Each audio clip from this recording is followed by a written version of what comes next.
When love and loyalty shatter in one night. Would you forgive a boyfriend and a best friend who betrayed you together? Betrayal doesn't always come from strangers. Sometimes it comes from the people you trusted most, the ones you never thought could stab you in the back. That's exactly what happened to me. I'm a 27-year-old woman, and for most of my life, I've had this one best friend. We'll call her Sophie. Sophie and I have been inseparable since middle school. She was the kind of friend who knew all my secrets, all my dreams, and even the silly little things like my favorite coffee order or the shows I binge watch when I'm sad. She was like a sister to me, and I honestly believed nothing could ever come between us at the same time. I've been with my fiancé, let's call him Mark, for almost 4 years. Mark is the love of my life, or at least that's what I thought. He was charming, ambitious, funny, and always made me feel like the center of his world. Together, the three of us formed this little triangle of trust. Me, my fiancé, and my best friend. Sophie was even supposed to be my maid of honor at our wedding. That's how much she meant to me. But life has a way of pulling the rug out from under you when you least expect it. One night, everything I thought I knew about loyalty, love, and friendship shattered into pieces. And it all started with a text message I wasn't supposed to see. That night, Mark had fallen asleep on the couch while we were watching a movie. His phone buzzed on the coffee table, lighting up the room for just a second. Normally, I would never snoop. Trust is important to me. But the preview of the message caught my eye. It wasn't just some random notification. It was Sophie's name at first. I thought nothing of it. They were friends too, after all. But then I noticed something strange. The message preview had a little heart emoji at the end. My chest tightened. Sophie and I often sent hearts to each other. It was our thing. But seeing it next to my fiancé's name felt wrong. Against my better judgment, I picked up the phone.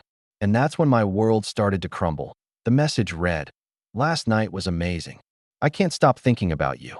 Wish I could sneak away and see you again tonight." My hands were shaking so badly, I nearly dropped the phone. My best friend. My fiancé. Together. Behind my back. My brain couldn't process it at first. It felt like a cruel prank, a nightmare I'd wake up from. But it was real. Suddenly, 1,000 little moments over the past months started replaying in my head. Sophie canceling plans with me last minute. Mark, working late, more often than usual. The weird, fleeting glances between them when we were all in the same room. I had brushed it all off as paranoia. But now it made perfect, horrifying sense.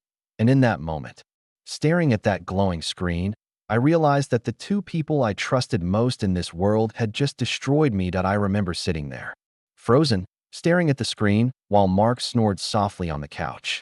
The world around me felt silent, like someone had hit the mute button on reality. My heart was pounding so loudly in my chest I was sure it would wake him up that I wanted to scream. I wanted to throw his phone at his head and demand answers. But instead, I sat in silence, paralyzed. I didn't want to believe it. This was Mark, the man I had chosen to spend my life with. And this was Sophie, my sister in everything but blood. The thought of them betraying me together felt like a twisted joke that I scrolled further through the messages, desperate for proof that I had misread something. But every line was like a dagger in my chest. "You taste so sweet. I can't stop thinking about your lips. Last night was everything I've ever wanted." And then, the one that broke me completely. "I don't know how much longer we can keep hiding this. But she can't find out. Not yet." She. That was me. They were talking about me. My best friend and the man I loved were sharing stolen moments and planning lies together. I set the phone back down, my hands trembling. My whole body felt cold, like I had just stepped out into a snowstorm without a coat. I looked over at Mark, peacefully asleep, completely unaware that his secret was now shattered. For a split second, I thought about waking him up right there, shoving the phone in his face, and demanding the truth. But then another thought hit me, a darker one. If I confronted him now, half asleep and unprepared, he might lie his way out of it. He might twist the story, make me doubt myself again. No. I needed a plan. I needed to be smart. So I slipped quietly into the bedroom, shut the door, and sat on the edge of the bed in the dark. Tears finally spilled down my cheeks as I tried to wrap my head around what I had just discovered. The two people I trusted most in this world had betrayed me in the cruelest way possible. And the worst part? They were still lying to my face, pretending everything was fine. At that moment, I knew one thing for certain. My life was never going to be the same again. That night, I barely slept. I lay in bed, staring at the ceiling, replaying every single conversation I'd ever had with Sophie and Mark. Suddenly, tiny details I had ignored started to piece together like shards of broken glass, forming an ugly picture. I remembered the time Sophie had dropped by when Mark was home alone, insisting she was just in the neighborhood, or the way she sometimes brushed his arm while laughing at one of his stupid jokes, a little too casually, a little too familiar. I remembered the nights Mark had stayed late at work, when I had texted him goodnight only to get vague responses hours later. Back then, I chalked it up to overthinking. Now, it all felt like proof.by sunrise. I had made a decision. If I wanted the truth, I couldn't just confront them without evidence. I needed more than a few texts, because liars always find a way to spin the story. I had seen Mark twist my own words in past arguments, making me feel like I was the crazy one. Not this time. This time, I would have undeniable proof. So I started paying attention. The next few days, I played my role as if nothing had happened. I smiled. I kissed him goodnight. I even laughed at Sophie's jokes when she stopped by. But behind the mask, I was watching. Every glance between them, every too quick smile, every time their phones lit up within seconds of each other. And it didn't take long. On Tuesday, Mark said he was heading to the gym after work. I knew his routine, and something about his tone was off. So I texted Sophie later that evening, casually asking if she wanted to grab coffee the next morning. She replied with a quick, "Sorry, super busy this week." Something in her reply felt rehearsed. Curiosity burned inside me, so I checked Mark's location on the shared app we had on our phones. He wasn't at the gym. He was across town, near Sophie's apartment. My stomach twisted as I stared at the little blue dot on the screen. It was one thing to read the words on his phone, but to see him physically there, confirming it in real time, was another level of heartbreak. I wanted to drive straight over, storm into her apartment, and catch them in the act. But I stopped myself. Not yet. Instead, I started documenting everything. Screenshots of his messages, his location history, even the tone of his excuses, the exact words he used when he said, "Just working late, babe." Each piece of evidence was like a stone in my pocket, weighing me down. But it also gave me strength. For once, I wasn't the fool. For once, I had the upper hand. Still, the hardest part wasn't the lies. It was pretending I didn't know. Every time Mark kissed my forehead, every time Sophie texted me a funny meme, I felt like screaming. But I swallowed the rage and forced myself to wait. Because when the truth finally came out, I wanted there to be no escape, no excuses, no way out for either of them. Living like that, pretending, smiling, playing the role of the clueless girlfriend, felt like stepping into a theater where I was forced to perform a part one hated. Every morning, I put on my mask. Every evening, I rehearsed my lines. And all the while, the audience, Sophie and Mark, thought I had no idea what was really going on backstage. But inside, I was crumbling. I couldn't look at him the same way anymore. When Mark wrapped his arms around me, I felt nothing but a chill, like his warmth belonged to someone else now. When Sophie laughed too loud at his jokes, the sound cut through me like glass. I started to wonder if they even realized how obvious they were. Or maybe they thought I was too naive, too trusting to ever put the pieces together. And that made me furious. Some nights, I'd stare at them while we were all together. Maybe at dinner. Maybe during a casual hangout. And I'd wonder how they could look me in the eye knowing what they were doing behind my back. Sophie would ask me about my day, smiling sweetly, while secretly sneaking glances at Mark. He would nod along, pretending to listen, while his phone buzzed in his pocket. Did they really think they were smarter than me? That I'd never notice? The hardest part was the loneliness. I couldn't confide in anyone because I wasn't ready to blow everything up yet. So I carried the weight alone, smiling through my pain while my mind spun at night. I felt like I was living in two worlds. The world they believed I was in, and the world of the truth I had uncovered. And then came the breaking point. One evening, Mark came home late again. He smelled faintly of Sophie's perfume. I knew it because she wore the same scent every time she came over. A floral, sickly sweet cloud that now clung to my clothes and my nightmares. When I asked how the gym had been, he stumbled over his words. "Oh, yeah, good. Just, cardio tonight." I smiled, my face perfectly calm, but inside I was screaming. Later, when he showered, I picked up his phone. Not to snoop. No, I already had more proof than I could handle, but just to confirm what I already knew. And there it was. A new message. From Sophie. Thanks for tonight. Same time next week. My chest tightened, and for a moment, I couldn't breathe. That I realized then that I wasn't just gathering evidence anymore. I was prolonging my own suffering. Every screenshot, every excuse, every lie I forced myself to accept silently, it was eating me alive. That night, as I lay awake next to him, I made another decision that I wasn't going to just confront them. I was going to end this on my terms. No tears, no begging, no giving them the satisfaction of seeing me broken. I would wait for the perfect moment, the moment when neither of them could deny it, when every mask was ripped away. And when that moment came, I promised myself, they would both know exactly who they had underestimated. From that night forward, everything changed inside me. The pain, the sadness, the endless questions of why me. All of it hardened into a quiet determination. If Mark and Sophie thought they could play me for a fool, then they didn't really know who I was. That I started to plan that it wasn't just about catching them anymore. I already had enough proof to bury both of them. It was about timing, about choosing the exact moment when the truth would come crashing down. And neither of them could twist the narrative, play the victim, or try to gaslight me into thinking it was all in my head. I began to notice the patterns. Mark always left on gym nights around the same time, carrying the same small duffel bag that never looked heavy enough to actually have workout clothes in it. Sophie always had a conveniently open schedule on those same evenings. She'd text me earlier in the day, casual and cheerful. Hey babe, want to grab coffee later this week? As if she weren't planning to meet my boyfriend that very night. So, I played along. I acted like the devoted girlfriend, the loyal friend, smiling and nodding while I traced every move they made. But behind that mask, I was documenting everything: times, dates, messages. I wasn't about to walk into a confrontation with just words.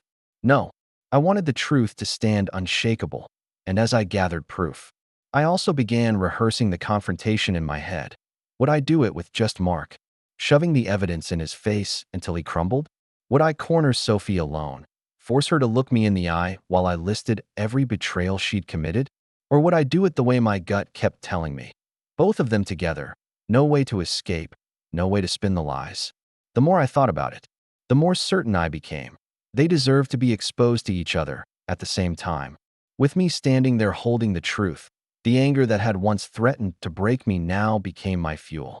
Every night, while Mark scrolled on his phone with that fake, distracted smile, I looked at him and thought, just wait. Your mask is slipping.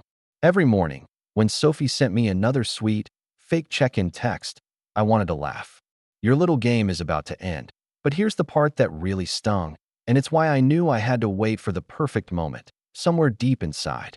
Even while I hated them both, there was a small, broken part of me that still loved him, that still clung to the memory of who we used to be before all of this. And that's what made this so dangerous. Because if I confronted him too soon, if I let emotions take over, maybe he'd find the right words, the right excuses, the right apologies, and maybe, just maybe, I'd let him back in. And that terrified me more than the betrayal itself. Instead of exploding with rage, I became colder, sharper. I was biding my time. I was waiting for the moment when the truth wouldn't just come out, it would detonate. And when it did, I knew nothing would ever be the same again. The plan formed slowly, like a storm building on the horizon. I didn't want a screaming match in private where Mark could deny everything or Sophie could play innocent. No, I wanted a moment so undeniable that both of them would have to face what they'd done, with nowhere to run and nowhere to hide. I waited. Mark had a habit of leaving his phone carelessly lying around. One night, while he was in the shower, I picked it up. My hands shook, but I forced myself to keep scrolling until I found it. The thread with Sophie. Dozens of messages. Jokes, inside references, late night, I miss you texts. Screenshots that made my stomach churn. But also the perfect confirmation I needed. Plans to meet at her apartment the next night. That was it. The opportunity that I copied everything onto my phone. Every word, every timestamp. I wasn't imagining it. I had the hard truth in my hand. And then, I did something they'd never expect. I texted Sophie from my own phone, acting casual. Hey, it's been forever. Want to hang out tomorrow? Just the three of us. You, me, and Mark. Maybe grab dinner. I could practically feel her hesitation through the screen before she replied with forced cheer. Sure, that sounds fun. Of course she agreed. She didn't want to raise suspicion. She didn't know I already knew. The next evening, I set the scene.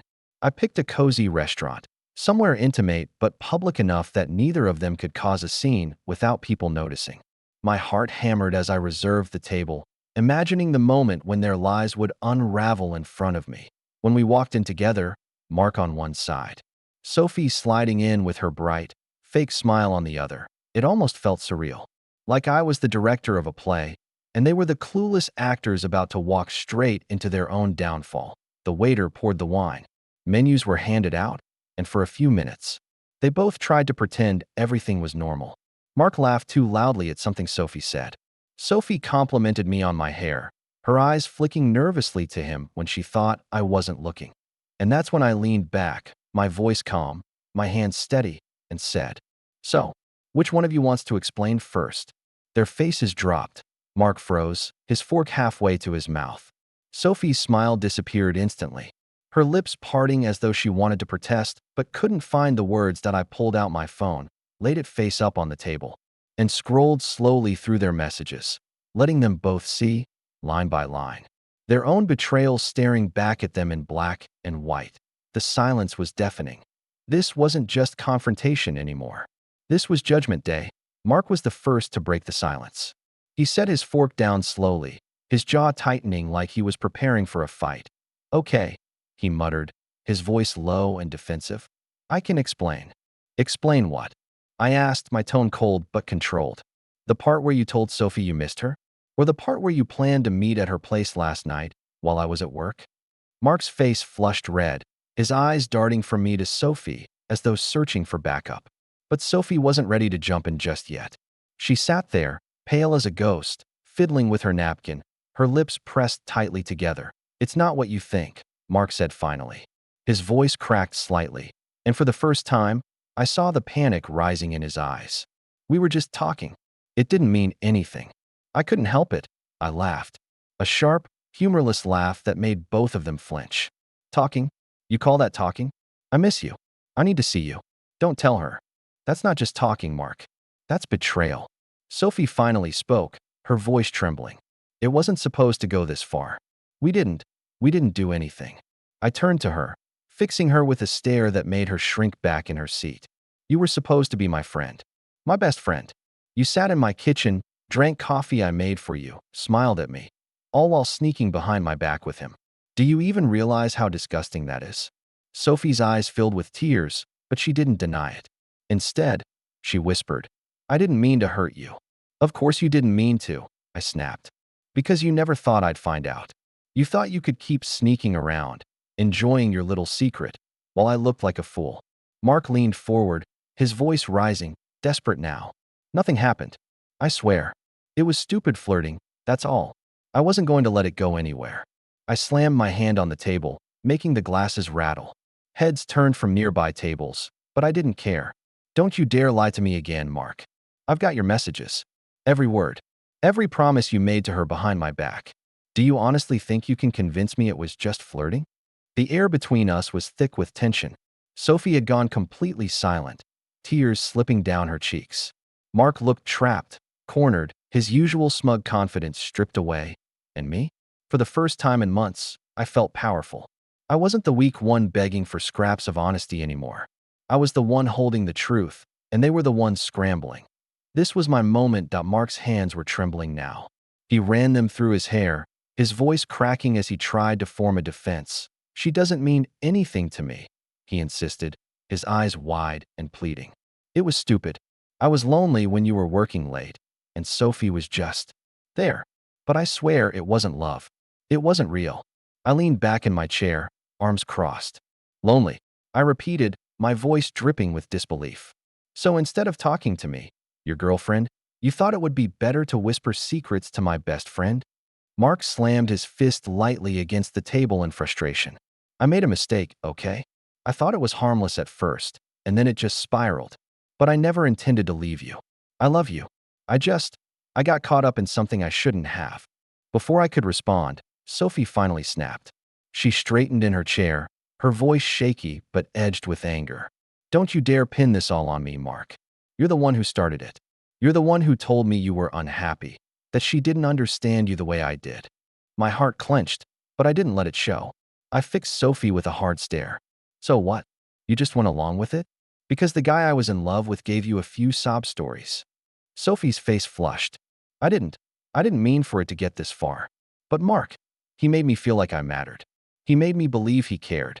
Mark's head whipped toward her, his expression turning sharp. Don't twist it, Sophie. I never promised you anything. I never said I'd leave her for you. You knew what this was. I almost laughed at the sight. The two of them scrambling, tripping over their own lies, trying to throw each other under the bus. The very alliance they had built behind my back was crumbling right in front of me. So now it's a blame game? I asked quietly, my voice cold enough to make them both fall silent. You betrayed me together, and now you're tearing each other apart to save yourselves. Do you hear how pathetic this is? Sophie lowered her gaze, guilt written all over her face. Mark opened his mouth to protest again, but the words caught in his throat. For once, they had nothing left to say. And for me, it was the first time I realized just how done I really was. The silence in that room was deafening.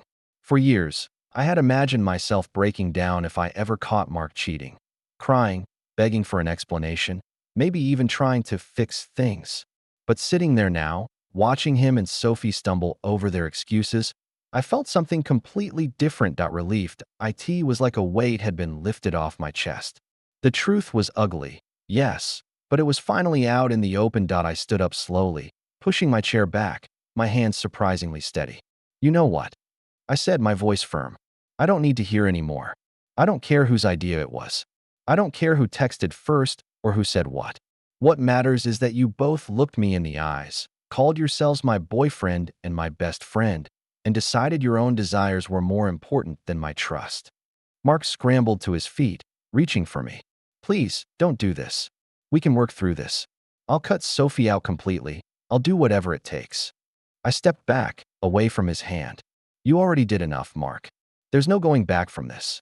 Sophie's lip quivered, tears spilling down her cheeks. I'm so sorry. I didn't mean to hurt you. I shook my head. You didn't just hurt me, Sophie. You destroyed 10 years of friendship in a matter of weeks. You knew how much he meant to me, and you went after him anyway. That's not a mistake. That's a choice.